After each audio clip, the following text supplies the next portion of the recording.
For centuries, the ocean had remained silent, vast and endless, its depths untouched by human eyes.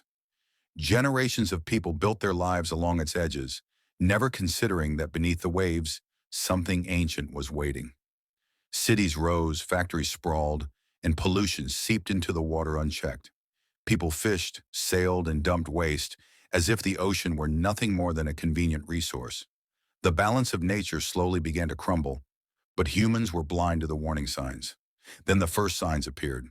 Along the coasts, dead fish covered the beaches, their scales dulled and eyes lifeless. Whales were washed ashore, torn and bleeding, their cries unheard in the chaos. Water near industrial sites turned dark and foul, carrying a stench that no wind could disperse.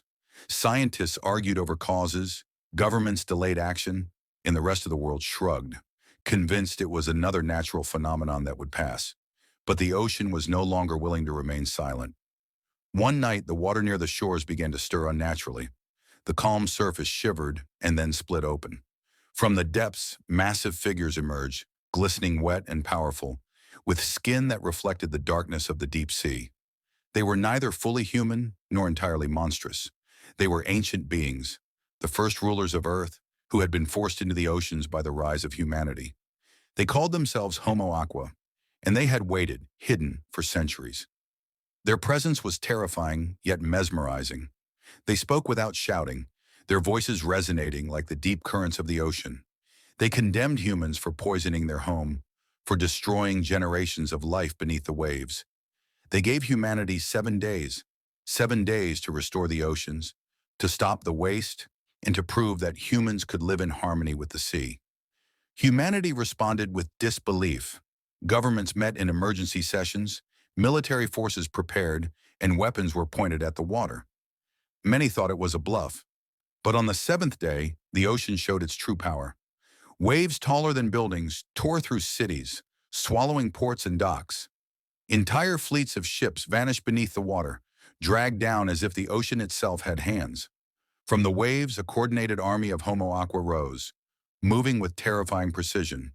It was clear, the war between land and sea had begun, and it was unlike any conflict humans had ever faced. The attacks continued relentlessly. Coastal cities crumbled under the force of the sea. Every missile launched at the water was absorbed. Every bomb dropped strengthened the ocean's fury. UNIT, the global defense organization, scrambled to respond, but conventional warfare proved useless. Humanity was forced to witness the raw power of an enemy that was part of nature itself. The oceans had become a weapon, unstoppable and relentless.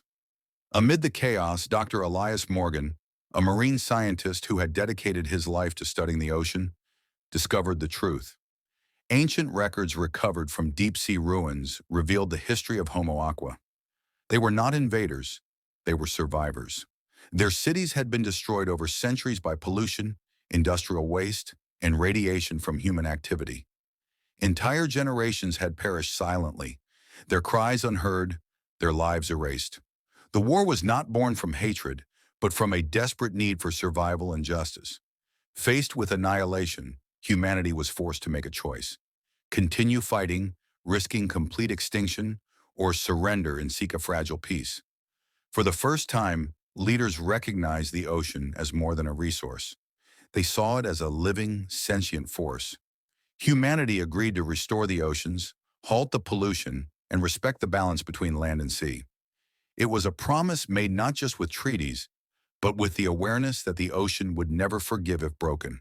With the agreement in place, Homo Aqua returned to the depths.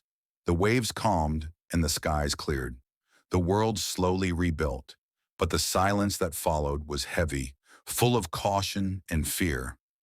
Humanity understood that this was not a victory, but a warning.